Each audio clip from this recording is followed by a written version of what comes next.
두 번 다시 내 이름 담지 마라.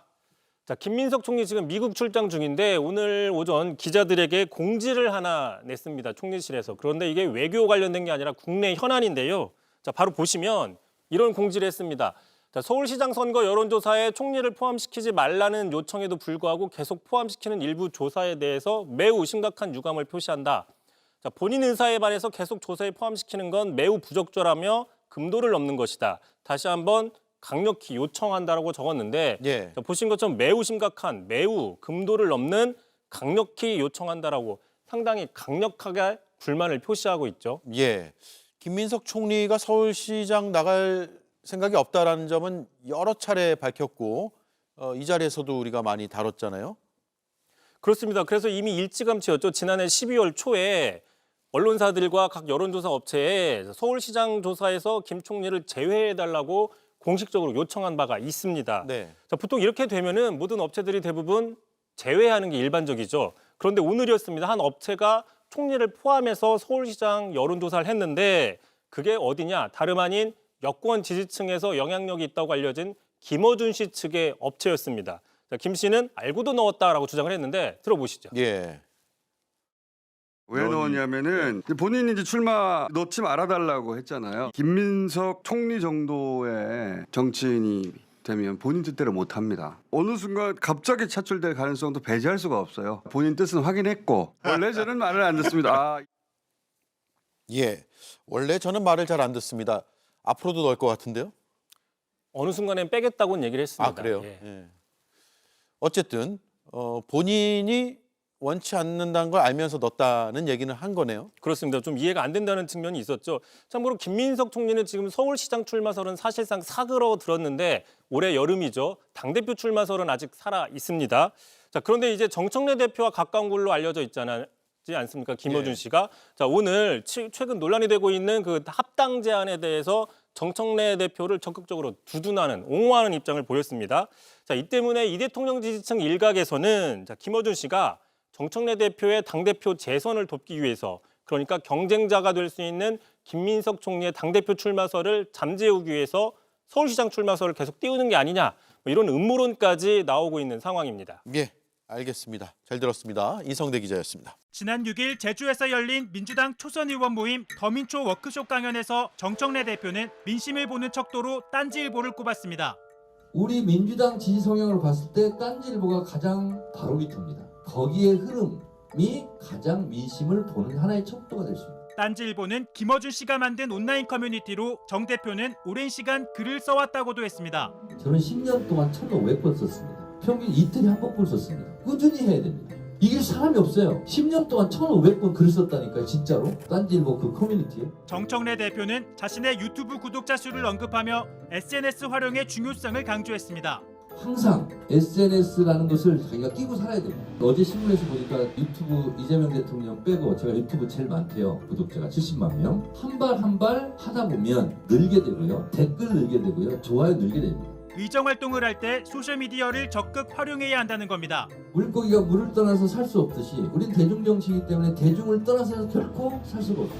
그 대중 친화적인 대중정치인이 돼야 됩니다. 그러면서 악플도 활용할 줄 아는 정치인이 되어야 한다고 조언했습니다. 저는 악플도 다 읽습니다. TV에서 채널에서 저 까는 거 저는 재밌게 봅니다. 봐야 됩니다. 유명한 정치는 안티가 양산된다. 훌륭한 정치는 안티를 관리한다. 위대한 정치는 안티를 활용해서 대통령이 되다. 그게 김대중과 김영삼입니다. 악플에 너무 신경 쓰지 마세요. 악플에도 지혜가 있습니다. 악플에 저는 아이디어도 많이 얻어요. 당 대표가 된 후에는 민주당 소속 의원들의 소셜미디어 활동도 눈여겨보고 있다고 강조했습니다. 여러분들 페이스북 쓰는 거 그냥 들어가서 검색해서 다 봅니다. 임미 의원은 페이스북 오늘 이런 내용 썼구나. 아 댓글은 몇 개구나. 아 그 좋아요는 몇 개구나. 다 대충 봅니다 이게. 근데 의외로 박균택 의원이 유튜브 구독자가 굉장히 많더라고요. 정 대표의 발언에 민주당은 논평을 내는 건 맞지 않는다는 입장을 밝혔습니다. 대표가 의원들 교육에서까지 하신 말씀에 대해서 당이 공식적으로 일일이 논평하는 것은 부적절합니다.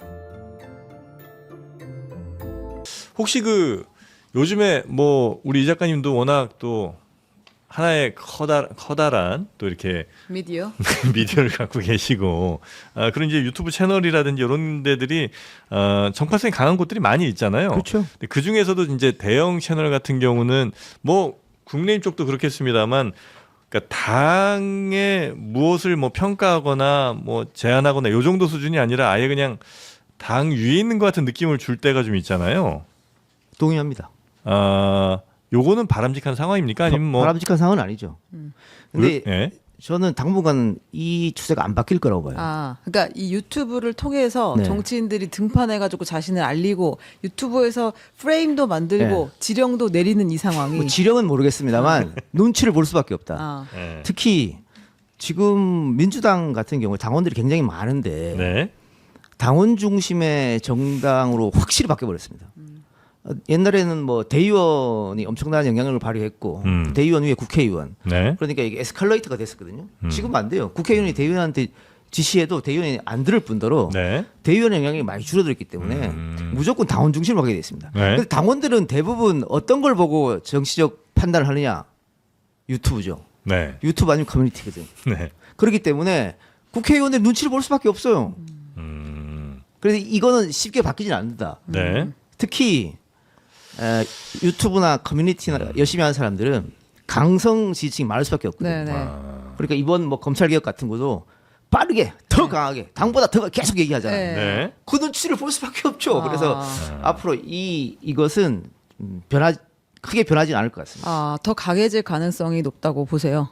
그럴 가능성이 높다고 봅니다. 아니 왜냐면 제가 이거 지금 최근에 경향신문에서 이제 김어준 뉴스공장을 집중적으로 이제 보는 사람들 인터뷰를 해가지고 질문을 하려고 했는데 저기 지금 원고에다가 유튜브 얘기하니까 매불쇼 이렇게 쓰시더라고요. 그래서 지금 왜? 김원준하고 매불씨밖에 더 있어요. 매불쇼는 건들지 마. 우리 채우기 하는데. 그렇구나. 네. 아니 근데 지금 곽상원 의원이 그 얘기했어요. 유튜브가 이제 거의 정치 권력을 휘두르고 있다. 근데 벗어나긴 되게 어려운 구조라고 보시는 거고. 근데 당이 그렇다고 해서 박상환 의원은 네. 다음에 네. 경선을 하잖아요. 질 확률 높아요. 저주하지 말고 저주가 예언이요? 아니라 네. 아까 얘기했잖아요. 이게 잘 안 바뀐다니까요. 네. 지금 각종 커뮤니티나 댓글 한번 보시죠. 유튜브 댓글. 곽상은 안 된다. 대통령님 사위 잘못 떴네요. 도배입니다. 아니 근데 그러면 보세요. 근데 다 좋은데 당이 하는 일이라는 게 원래 이제 정책을 만들고 이제 그 방향으로 제안을 하고 정권을 잡고 하는 일을 하는 거잖아요. 근데 그게 상당 부분 지금 이제 유튜브로 넘어갔다는 진단이 나온 것인데 넘어갔다기보다는 네. 눈치를 볼 수밖에 없는 상황이다. 넘어갔다는 상황이다. 표현은 좀 그렇고 아. 경향신문도 그거 그렇게 많이 써 그런 거를. 그러니까 질투한다는 얘기 나오지. 아니 뭐 질투야 뭐 질투할 수 없는 정도로 너무 멀리 갔습니다. 아니 근데 이게 뭐 부정적으로 볼 수도 있고 네. 긍정적으로 볼 수도 그럼요. 있는데 그러니까 네. 긍정적으로 보자면 어차피 국민들이 뽑아주는 국회의원들이 권력을 위임하는 거니까 그렇죠. 더 많은 국민들이 적극적으로 의견 개진해서 그 결정에 따라서 한다는데 뭐가 문제야라고 할 수도 있고 또 어찌 보면 그러니까 어떤 채널에 의해서 이제 너무 당이 이제 좌지우지되는 것이 그럼 그 당은 그 채널에 의해서 그냥 움직이는 거 아니냐고 이제 좀 부정적으로 보실 수도 있는데 그러니까 이렇게 되면 네. 국회의원들의 소신 발언이 사라지는 거죠. 네, 그렇겠죠. 쉽진 않겠죠. 제가 각상원 의원 얘기했습니다만 네. 나름의 소신을 가지고 얘기한 거잖아요. 그런데 제가 다음에 아마 경선하면 어려울 거다 이렇게 말한 거는 네. 현실이 그런 거잖아요. 네. 그럼 이렇게 되면 더더욱 소신 발언을 못 해요. 더더욱 눈치를 볼 수밖에 그쵸. 없는 거죠. 네. 근데 그게 이슈로 드러났잖아요. 몇 가지. 예를 들면 내란 특별 재판부에 대해서 당내에서는 특히나 대변인 수석 대변인까지 나와서 그건 이제 선언적 의미이고 좀 대법원을 압박하자는 차원이지 그걸 어떻게 실제로 만들겠냐 이렇게 얘기하고 갔는데 그게 아니라 지금 될 것 같아요 보니까. 그러니까 저도 마찬가지예요. 네. 저도 뭐 검찰 개혁 부분이나 이런 거에서 법무부가 이야기한 거, 또 대통령 비서실장이 얘기한 거, 국무총리가 이야기한 거 그런 쪽으로 얘기를 했거든요. 네. 그러면 구독자 싹 빠져요. 중수청을 법무부 산하에 둬야 아니, 한다. 저는 그런 얘기는 아니지만 네, 네. 어쨌든 좀 대통령이 왜 토론까지 해보라 그랬는지 그걸 살펴보자. 네. 논쟁과 토론은 중요하다. 그럼 논쟁과 토론도 하지 말라는 얘기거든. 그러면 구독자 빠지고 슈퍼챗 떨어지고 욕한단 말이야. 그럼 어떻게 돼요? 당가다가 그럼 나도 절로 가야지. 그러면 모든 유튜버가 그쪽으로 가는 겁니다. 그러니까 유튜버들도 소신을 못하는 저 정도만 할 수 있는 거예요. 많이 벌었거든 이미. 저 정도만 할 수 있지. 다들 그렇게 눈치 보면서 한쪽으로 의견이 쏠리는 거지. 그건 건강한 민주주의는 아닌 거죠. 다른 얘기가 있어야 되는데 다른 얘기를 못 하게 하는 거예요. 내란 특별 재판부도 위헌 논란이 있을 수밖에 없잖아요. 네. 그러면 180명의 민주당 사람 중에 절반 정도는 그렇게 가는 게 조금 얘기해야 돼. 얘기 못 하잖아요 지금. 다음에 또 당선돼야 되니까. 아, 참. 혹시 민주당 내에서도 좀 이렇게 좀 약간 양분되는 경향이 있어요? 어떤 거요? 그러니까 예를 들면 예전에 이제 당 대표 뽑을 때 뭐 정청래 후보 쪽, 그다음에 박찬대 후보 네. 쪽 이렇게 이제 시중에서 얘기하기로는 박찬대가 명심이다, 혹은 뭐 네. 정청래가 뭐 아니다, 내가 명심이다 이런 얘기가 있었는데 그거 시중에서 뭘 알겠습니까? 우리 이동희 작가 아신다고 보고. 아니 뭐 그거를 뭐 여기서 말할 수는 없지만은 명심이 누구에게 있다는 거는 뭐 대통령이 뭐 공개적으로 얘기한 것도 아니고 예. 정청래, 박찬대 두 사람한테 다 누가 돼도 상관없다고 얘기했고 그래서 그건 뭐 공개적으로 누가 있다고 말 이야기는 어려워요. 그런데 네. 그걸 파는 사람들이 있죠. 그러니까 정청래 의원은 뭐 뉴스공장에 굉장히 많이 출연했고 딴지일보에도 글 많이 쓰고 딴지일보는 김어준 네, 씨 네, 운영하는 네. 곳이니까 네. 그럼 누가 봐도 김어준은 정청래 지지 안 해? 이런 게 듣잖아요.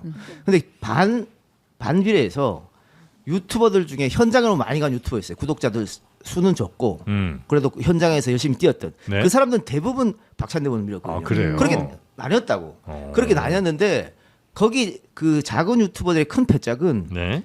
정청래를 악마화시킨 거예요. 없는 사실 만들고 가짜 뉴스 만들고 그렇게 하면 이길 줄 알았지. 근데 그게 역효과가 불러져서 패배했단 말이에요. 네. 그러니까 이게 그 유튜버 사이에서도 역학관계가 있는 거거든요 지금.